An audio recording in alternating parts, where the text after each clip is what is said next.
नमस्कार। दिन भर की बड़ी खबरों में आपका स्वागत है। मैं हूं आपके साथ मानसी।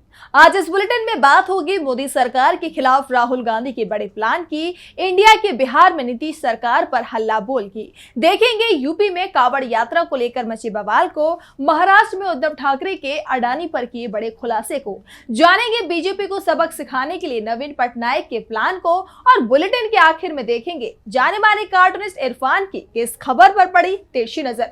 लेकिन दिन भर की तमाम बड़ी खबरों से पहले एक नजर आज की सुर्खियों पर।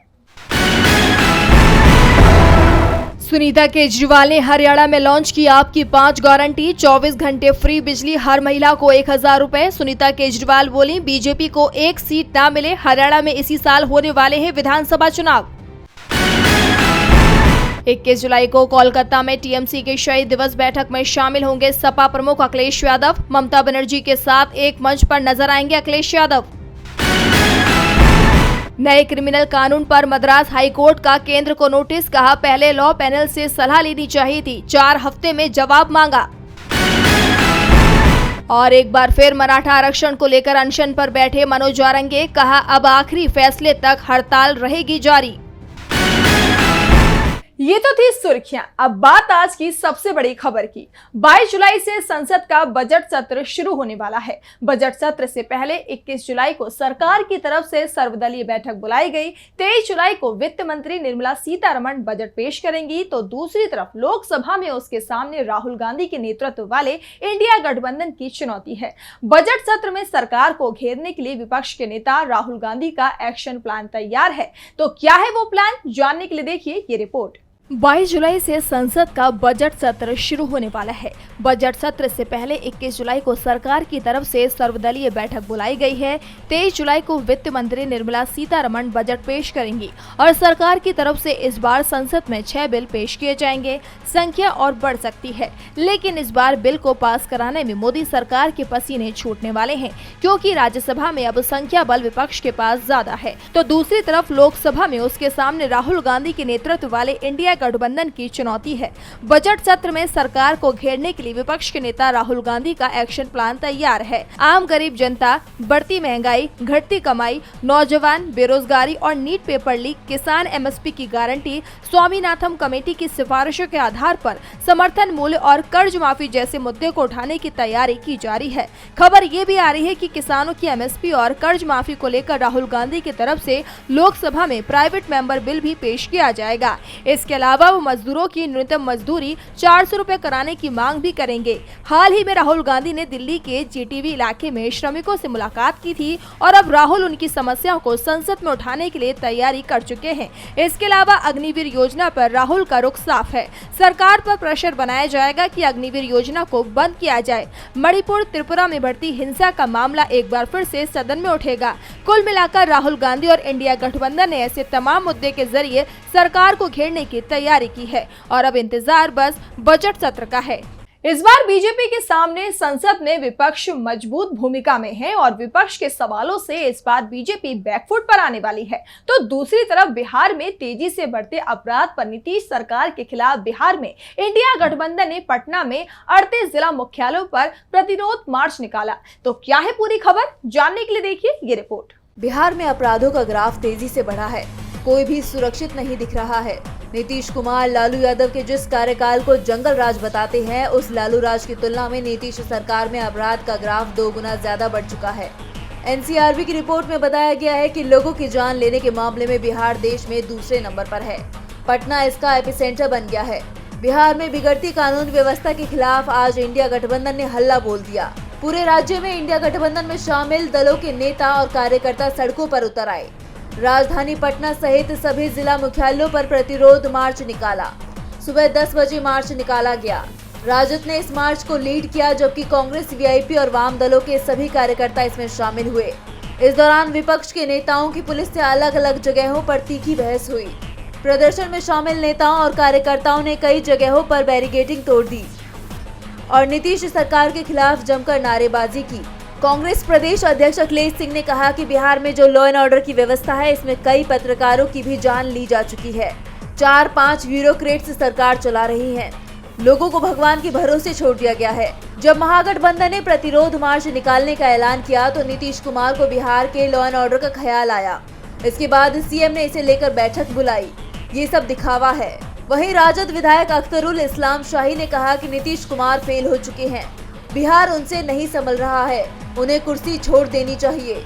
एक तरफ बिहार में डबल इंजन की सरकार पर अपराध पर रोक न लगाने के आरोप लग रहे हैं, तो वहीं कांवड़ यात्रा को लेकर योगी सरकार के फरमान को लेकर शुरू हुआ विवाद थमता नहीं दिख रहा है। विपक्ष तो सवाल कर ही रहा है, लेकिन एनडीए में शामिल दल भी योगी सरकार के फैसले पर सवाल उठा रहे हैं। ये मामला कोर्ट तक पहुंच सकता है, तो कैसे मुश्किल में दिख रही है बीजेपी, देखिए ये रिपोर्ट।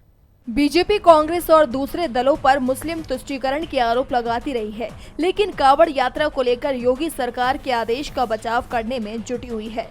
खुलकर बहुसंख्यकों के तुष्टीकरण के लिए फैसले लिए जा रहे हैं। हालात ये हो गए हैं कि योगी सरकार के फैसले के खिलाफ एनडीए के अंदर ही आवाजें उठने लगी हैं। मोदी सरकार में मंत्री चिराग पासवान और जयंत चौधरी ने इस फैसले पर सवाल उठाए हैं, तो विपक्ष इस मामले में पूरी तरह से एकजुट होता दिखाई दे रहा है। अखिलेश और मायावती दोनों के सुर एक जैसे दिखाई दे रहे हैं। दरअसल योगी सरकार ने कांवड़ यात्रा के रास्ते में पड़ने वाली दुकानों को लेकर सख्त आदेश दिया है। सरकार ने कहा है कि दुकान किसकी है, वहां पर कौन काम कर रहा है, सभी के नाम बोर्ड पर लिखे होने चाहिए, जिससे कांवड़ यात्री ये पहचान कर सके कि दुकान का मालिक आखिर कौन है। साफ है, पहचान का मतलब हिंदू और मुसलमान से निकाला जा रहा है। इस बीच अब हरियाणा और मध्य प्रदेश में भी बीजेपी की तरफ से इसी तरह की तैयारी शुरू हो गई है। हरियाणा के सीएम नायब सिंह सैनी ने योगी सरकार के फैसले का स्वागत किया है, तो मध्य प्रदेश में बीजेपी विधायक रमेश मेदला ने अपनी सरकार से मांग की है कि ये नियम मध्य प्रदेश में भी लागू किया जाए। साफ है, लोकसभा चुनाव में हार के बाद भी बीजेपी को सबक नहीं मिला है। यूपी में बीजेपी सरकार बैकफुट पर आ गई है और अब एनडीए सहयोगी दल भी सीएम योगी के फैसले का विरोध कर रहे हैं। तो वहीं शनिवार को शिवसेना यूबीटी के प्रमुख उद्धव ठाकरे ने मोदी शाह पर गौतम अडानी को साजिश के तहत मुंबई देने का आरोप लगाया है। तो क्या है पूरी खबर, देखिए ये रिपोर्ट। अडानी पर इंडिया गठबंधन बड़ा एक्शन लेगा। सरकार बनी तो अडानी के बड़े प्रोजेक्ट्स बंद करा दिए जाएंगे। महाराष्ट्र विधानसभा चुनाव से पहले शिवसेना यूबीटी के प्रमुख उद्धव ठाकरे ने बड़ा बयान दिया है। उन्होंने धारावी की जमीन को अडानी को दिए जाने के पीछे पीएम मोदी और गृह मंत्री अमित शाह की साजिश बताया है। उद्धव ने कहा कि आज मैं एक योजना के बारे में कहने आया हूँ। वो योजना है लड़का उद्योगपति योजना।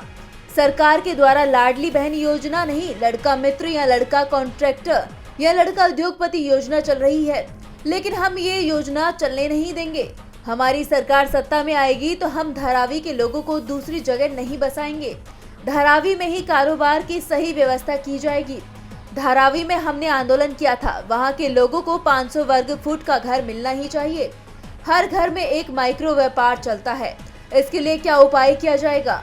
धारावी का विकास होना चाहिए, अडानी का नहीं। अगर अडानी ये सब पूरा नहीं कर सकते तो दोबारा टेंडर कराया जाए। ग्लोबल टेंडर निकलना चाहिए और पारदर्शिता का पालन होना चाहिए। हम मुंबई को अडानी सिटी नहीं बनने देंगे। बता दें कि भारतीय अरबपति गौतम अडानी ने मुंबई के स्लम एरिया धारावी का कायाकल्प करने के लिए पहले बोली जीती थी। बीते साल सितंबर महीने में इस काम को अंजाम देने के लिए उन्होंने एक नई कंपनी बनाई थी। एक तरफ उद्धव ठाकरे के बीजेपी पर लगाए आरोपों से बीजेपी बैकफुट पर आ गई है, तो वहीं इस बार राज्यसभा में भी बीजेपी बैकफुट पर रहने वाली है। कभी दोस्त कहे जाने वाले नवीन पटनायक को दुश्मन बनाकर बीजेपी ने अपने पैर पर ही कुल्हाड़ी मारने का काम किया है।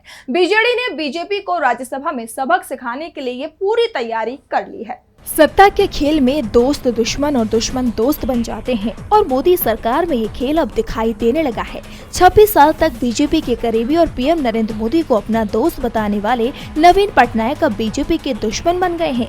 बीजेपी से दोस्ती पटनायक पर बहुत भारी पड़ गई। 24 साल से पटनायक उड़ीसा के सीएम थे, लेकिन इस बार बीजेपी के चलते वो विपक्ष में पहुँच गए हैं। लोकसभा में तो बीजेडी का खाता तक नहीं खुला है और अब नवीन पटनायक ने अपनी पार्टी के सांसदों को संसद में इंडिया गठबंधन के सांसदों के साथ बैठने का आदेश दे दिया है। उन्होंने मोदी सरकार के खिलाफ सांसदों को आक्रामक रुख अपनाने को कहा है। बैठक के बाद बीजेडी नेताओं ने कहा है कि अब उनके टारगेट पर मोदी सरकार बनी रहेगी। दरअसल लोकसभा में भले ही बीजेडी के पास एक भी सीट नहीं हो, लेकिन राज्यसभा में बीजेडी के 9 सांसद हैं और एनडीए राज्यसभा में बहुमत से दूर है। उसके पास 101 सदस्य हैं, जबकि अभी राज्यसभा में 226 सदस्य हैं। बहुमत के लिए 114 सीटें चाहिए। साफ है, बीजेडी के पाला बदलने के बाद राज्यसभा का गणित अब बीजेपी के खिलाफ हो गया है। मोदी सरकार के लिए इस बार राज्यसभा में मुश्किलें बढ़ गई हैं, क्योंकि राज्यसभा में अब बहुमत विपक्ष के पास है, तो दूसरी तरफ सरकार की मुसीबतों को यूपीएससी के अध्यक्ष ने इस्तीफा देकर और बढ़ा दिया है। पहले से ही पूजा खेड़कर मामले को लेकर यूपीएससी सवालों में थी और अब अध्यक्ष के इस्तीफे से साफ संकेत है कि बड़ी गड़बड़ी चल रही है। देश में परीक्षा कराने वाली तमाम केंद्रीय एजेंसियां सवालों में हैं। नीट परीक्षा कराने वाली एनटीए को लेकर पहले से ही विवाद चल रहा है और अब पूजा खेड़कर मामले के चलते यूनियन पब्लिक सर्विस कमीशन यानी यूपीएससी भी विवादों में फंस गई है। पूजा खेड़कर विवाद के बीच अब यूपीएससी में परीक्षा में धांधली के कई मामले सामने आने लगे हैं, जिससे मोदी सरकार निशाने पर आ चुकी है। और इसी बीच अब यूपीएससी के अध्यक्ष मनोज सोनी के इस्तीफे की भी खबरें सामने आ गई। सोनी ने 16 मई 2023 को यूपीएससी अध्यक्ष का पदभार संभाला था। उनका कार्यकाल 6 साल के लिए था, यानी 2029 तक उनका कार्यकाल था, लेकिन 5 साल पहले ही उन्होंने अपने पद से इस्तीफा दे दिया। मनोज सोनी को पीएम मोदी का बेहद करीबी माना जाता है। जब नरेंद्र मोदी गुजरात के सीएम थे तो मनोज सोनी को 2005 में वडोदरा में एमएस विश्वविद्यालय का कुलपति नियुक्त किया गया था। उस समय सोनी की उम्र मात्र 40 साल थी और वो देश के सबसे युवा कुलपति थे। यूपीएससी में शामिल होने से पहले उन्होंने गुजरात के 2 विश्वविद्यालयों में कुलपति के रूप में 3 कार्यकालों में काम किया था, जिसमें doctor Baba Saheb Ambedkar open university में 2 कार्यकाल शामिल हैं। 2017 में मोदी सरकार के पहले कार्यकाल में सोनी को यूपीएससी का सदस्य बनाया गया और दूसरी कार्यकाल में उन्हें यूपीएससी का अध्यक्ष बना दिया गया। बात यूपीएससी के काम की करें तो ये केंद्र सरकार की तरफ से विभिन्न परीक्षाओं के संचालन में महत्वपूर्ण भूमिका निभाता है, जिसमें सिविल सेवा परीक्षाएं शामिल हैं। ये संस्थान आमतौर पर आईएएस, आईएफएस, आईपीएस और केंद्रीय सेवाओं में प्रतिष्ठित पदों के लिए उम्मीदवारों की सिफारिश करता है। लेकिन पिछले दिनों से यूपीएससी की सबसे ज्यादा चर्चा आईएएस अधिकारी पूजा खेड़कर को लेकर हो रही है, जिन्होंने कथित तौर पर सिविल सेवाओं में प्रवेश पाने के लिए अपने डॉक्यूमेंट्स में जालसाजी की थी। परीक्षा कराने वाली हर एजेंसी सवालों में है, तो वहीं सवालों में इस समय भारत का पड़ोसी देश बांग्लादेश भी फंस गया है। बांग्लादेश में छात्रों के प्रदर्शन के चलते कर्फ्यू लगाना पड़ गया है, तो आखिर क्यों बांग्लादेश में बिगड़े हालात, देखिए ये रिपोर्ट। पूरा बांग्लादेश सेना के हवाले कर दिया गया। देश भर में कर्फ्यू लगा दिया गया है। सेना और सुरक्षा बलों को जरूरत पड़ने पर बल प्रयोग की खुली छूट दे दी गई है। स्कूल कॉलेज पहले से ही बंद कर दिए गए हैं। छात्रों से हॉस्टल खाली करा लिए गए हैं। देश में मोबाइल इंटरनेट सर्विस बंद कर दी गई है। सार्वजनिक समारोह पर पाबंदी है। बस और रेल सेवा को भी बंद कर दिया गया है और ये सब छात्रों के आंदोलन को दबाने के लिए हो रहा है। लेकिन छात्र आंदोलन थमने का नाम नहीं ले रहा है और अब इस आंदोलन को दूसरे वर्ग का भी समर्थन मिल गया है। आरक्षण के खिलाफ शुरू हुए इस आंदोलन में अभी तक 105 से ज्यादा लोगों की जान जा चुकी है। देश की शेख हसीना सरकार की तमाम कोशिशें छात्रों के गुस्से को शांत नहीं कर पा रही है। उल्टा छात्रों के साथ अब युवा बेरोजगार भी जुड़ गए हैं। उनका गुस्सा हर दिन के साथ बढ़ता ही जा रहा है। प्रदर्शनकारी छात्र के निशाने पर सरकारी संपत्तियां आ गई हैं। आंदोलन के बीच शुक्रवार को प्रदर्शनकारी और पुलिस बल के बीच जबरदस्त झड़पें हुई। हालात अचानक बेकाबू हो गए। पुलिस और सुरक्षा अधिकारियों ने प्रदर्शनकारियों पर गोलियां चला दी, जिसमें कई छात्रों की जान चली गई। जिसके बाद शेख हसीना सरकार ने पूरे देश में कर्फ्यू लगाते हुए सुरक्षा की कमान सेना के हवाले सौंप दी। ढाका सहित तमाम बड़े शहरों में सेना फ्लैग मार्च कर रही है। दरअसल प्रदर्शनकारी छात्र 1971 में पाकिस्तान के खिलाफ मुक्ति संग्राम में लड़ने वाले नायकों के रिश्तेदारों के लिए नौकरियों में आरक्षण को समाप्त करने की मांग कर रहे हैं। बांग्लादेश के मौजूदा कोटा सिस्टम के तहत सरकारी नौकरियों में 56% आरक्षण का प्रावधान है, जिसमें से अकेले 30% पाकिस्तान के साथ 1971 में हुए मुक्ति संग्राम के स्वतंत्रता सेनानियों के वंशजों के लिए आरक्षित है। इसके अलावा 10% कोटा पिछड़े प्रशासनिक जिलों के लिए है, 10% महिलाओं के लिए, 5% जातीय अल्पसंख्यक समूहों के लिए, और 1% विकलांग लोगों के लिए आरक्षित है। इस कोटा सिस्टम में छात्रों का विरोध स्वतंत्रता सेनानियों के वंशजों को मिलने वाले 30% आरक्षण को लेकर है। और बुलेटिन के आखिर में देखेंगे जाने माने कार्टूनिस्ट इरफान की किस खबर पर पड़ी तिरछी नजर।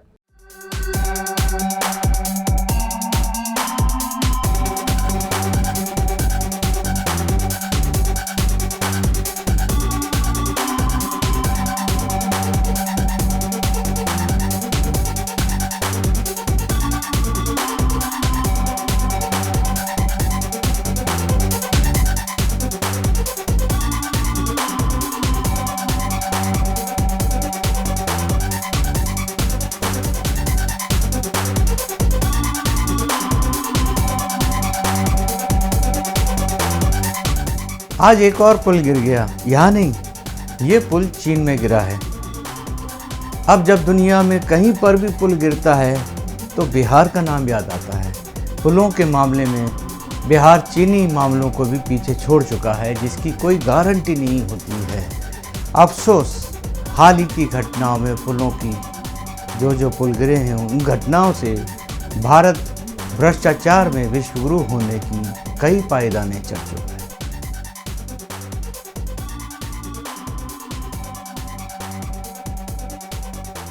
बहुत बहुत शुक्रिया इरफान जी। तो आज इस बुलेटिन में इतना ही। आप देखते रहिए DB लाइव। नमस्कार।